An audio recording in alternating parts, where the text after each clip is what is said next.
So feel free to relax after a long day.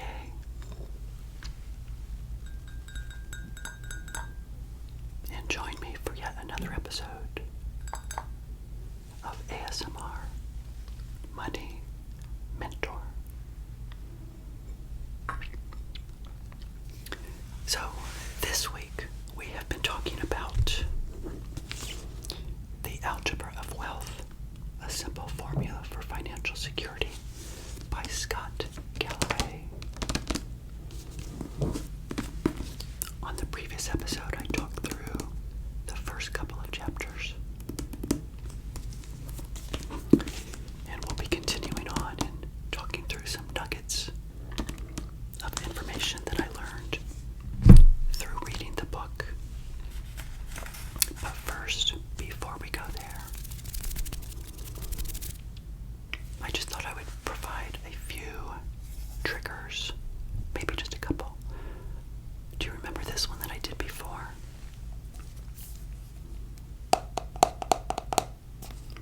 Shea sugar scrub. I love these sounds.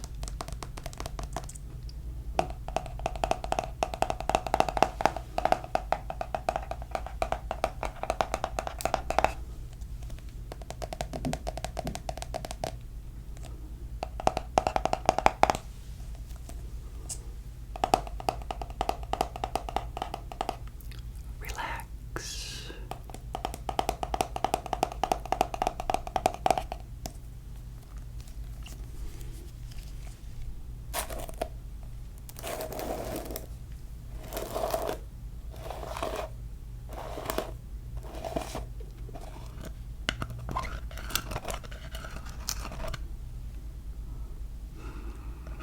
Relax.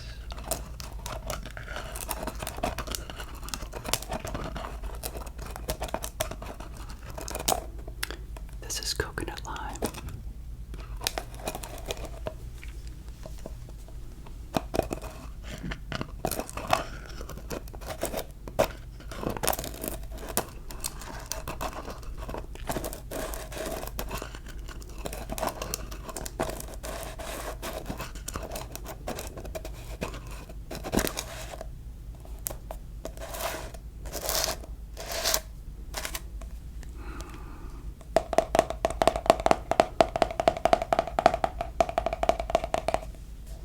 Relax.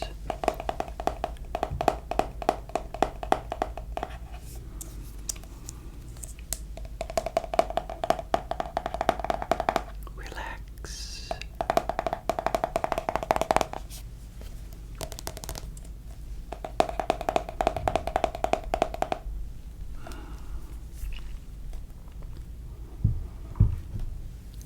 And remember this one, the gum wrapper.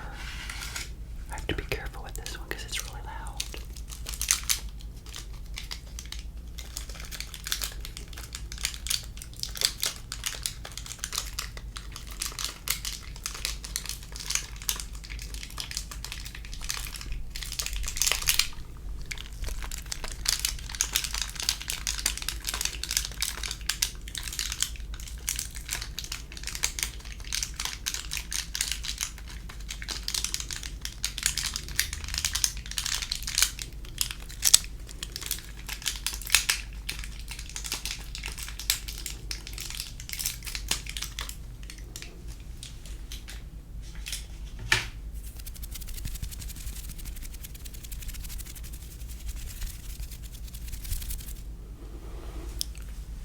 Relax. Relax. Relax. So, a couple days ago, again, we were talking about the Algebra of Wealth, Scott Galloway's book, where I talked through the concept of his concepts of stoicism. And we talked a little bit about burn rate. We talked about multiplying your expenses by 25, which is the same as the 4% rule.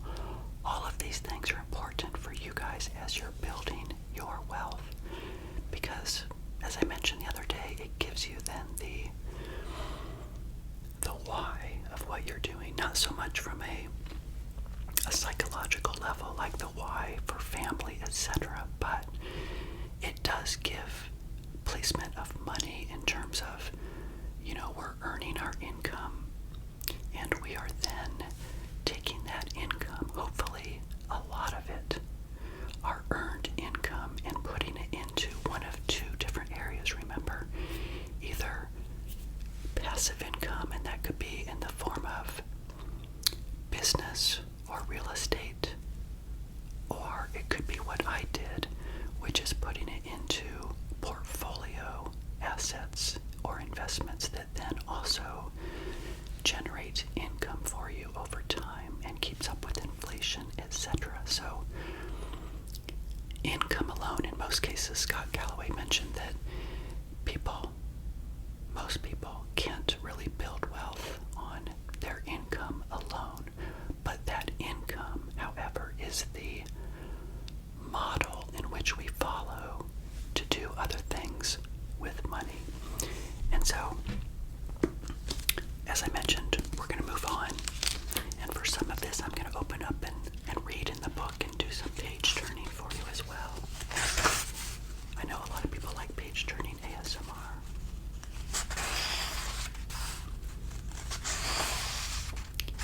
We also talked about how in chapter 1 and 2 he talked about not only stoicism, but also the hedonic treadmill. The pursuit of more only takes you so far, right? You have to someday stop and say, you know what, I have enough. And I know if you're building your wealth, that takes a long time to do.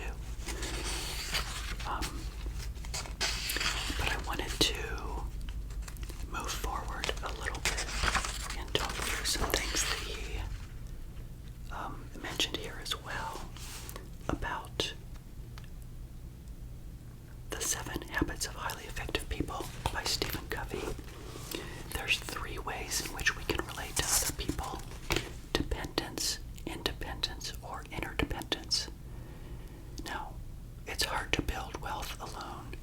Just through independent means we can get to a point of independence, but we have to be dependent on others too, like I talked about a couple days ago, where I planted the seed in the minds of my employer and said, you know what, I want to go in that direction, and they gave me that opportunity. I positioned myself to be there. So we've got interdependence, independence, but also, we've got dependence and independence, but also he says that interdependence is really what we should all strive for, where all things are mutually woven together in a symphony with one another. So a lot of things in the book go through concepts like that, a lot of behaviors, which I really did enjoy reading about. But let me move on to the next chapter 2, which is all about focus. One thing that he talks about quite a bit, and even if you Google him, you'll see him on YouTube. He talks a lot about, I even marked it up in my book here a little bit, on page 60. Yeah, page 60. He says, don't follow your passion. And I'm going to read this for you. If someone tells you to follow your passion, it means they're already rich. And typically, they made their fortune in some unglamorous industry like iron ore smelting. Your mission is to find something you're good at and apply the thousands of hours of grit and sacrifice necessary to become great.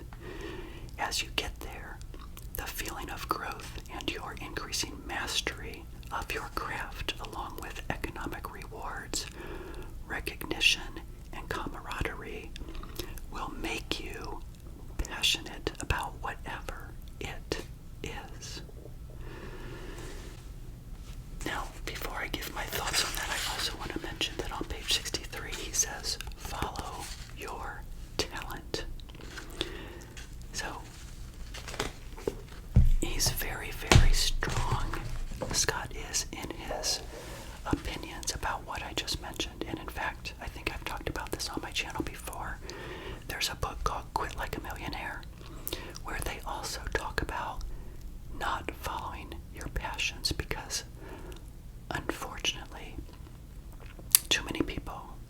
majority, I think, of young people especially, decide to follow their passions. And it could be something like, creative things, or being in a movie, or, being in the movie business, etc. Things that are really very difficult for most people to achieve.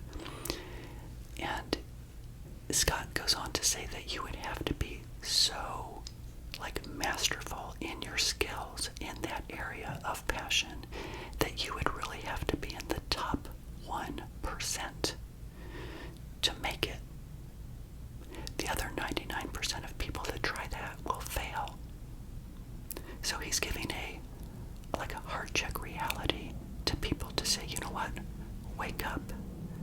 Unfortunately, wake up and instead find work that you find rewarding and that you are talented in, and take that talent and continue to do the time and the energy and the years of mastering it. And by mastering it, then you will also become passionate about it as well. And in the book, Quit Like a Millionaire, that's exactly what they talk about. So now that I've had two people, books I've read where they've talked about it, and you guys know, I had to give up a lot of my dreams as well. I went to school for things like video production and television, and it was a very hard career path. I failed. I did not find the jobs that I wanted. So rather than trying for another 5 or 10 years, I decided to say to myself, Evan, you've got to do something else. What other things are you talented in? We all have talents, right? You just have to tap into what those talents are while you're still young, right? Many of you are still in your 20s. Some of you might be in your early 30s. Some of you may be approaching 40. And maybe you have not quite found your passion. I'm sorry, your talents. Many of you probably have found your passions, and that's great. You don't want to get rid of your passions. Always keep them there. But the reality of the world that we live in is that we have to find our talents, and we have to invest again in the time and the energy to make ourselves even better. I think I've talked about this on my channel before, early on in some of my episodes, where I knew that I had to prove to my company that I was the best employee there to get what I wanted. And there's nothing wrong with that. Working extra hours or whatever you have to do, improving your skill sets and mastering certain things to find your talent above and beyond everything, but then continue to master that year after year after year. And that is where you find true success. And as Scott mentioned, it then also makes you very passionate about that thing that you pursued, which also brought in with it a lot of economic rewards. And so how can you go wrong if that would be the outcome? So as I wrap up this episode, I hope you enjoyed this. If you did, give me a thumbs up. I'd appreciate it. And for those of you that are not subscribed, you may want to subscribe to